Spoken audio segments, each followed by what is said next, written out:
Alors, dans cette vidéo, donc, on va continuer la correction de l'exercice 5 de la série 2. Donc, au petit b, toujours dans R3, on nous donne les vecteurs V1, 1, 2, moins 3, V2, 1, 0, moins 1 et V3, 1, 10, moins 11.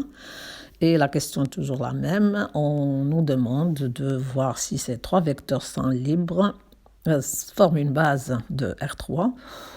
Sinon, donc, on doit décrire le sous-espace vectoriel qu'ils engendrent.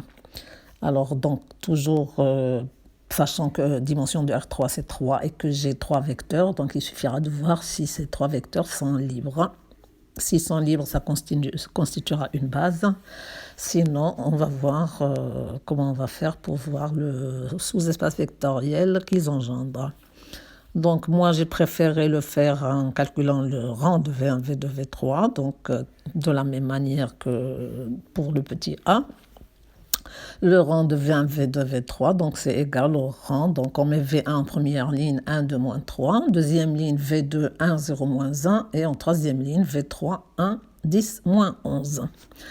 Donc, j'ai un premier pivot 1 dans la première ligne que je vais utiliser pour annuler la première composante de la deuxième ligne et de la troisième ligne. Donc, je vais faire, donc c'est égal au rang de V1, donc 1, 2, moins 3 que je garde. Alors, je fais V2 moins V1 à la deuxième ligne, ça me donne 0, moins 2 et 2. Et à la troisième ligne, je fais V3 moins V1, ça me donne 0, 8, moins 8. Et je continue, donc j'ai un deuxième pivot qui est moins 2 à la deuxième ligne. Donc, c'est égal au rang de V1, 1, 2, moins 3.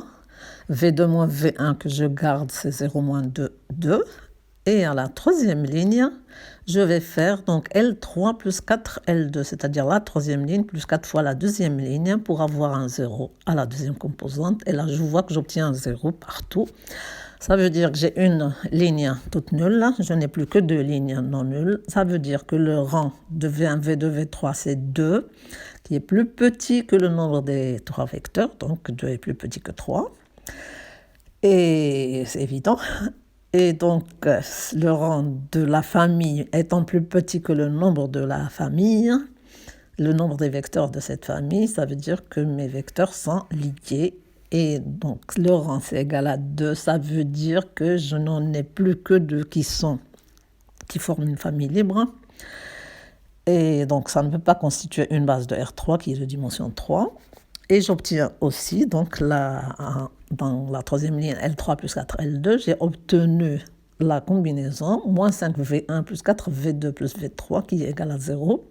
Ça veut dire que je peux exprimer V3 en fonction de V1, V2, ou bien V1 en fonction de V2, V3, ou bien V2 en fonction de V1, V3.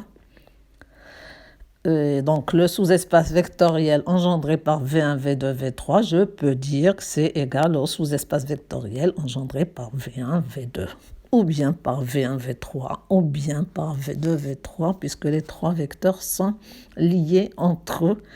Et donc, la dimension du sous-espace vectoriel engendré par V1, V2, V3 est 2. Voilà. Voilà.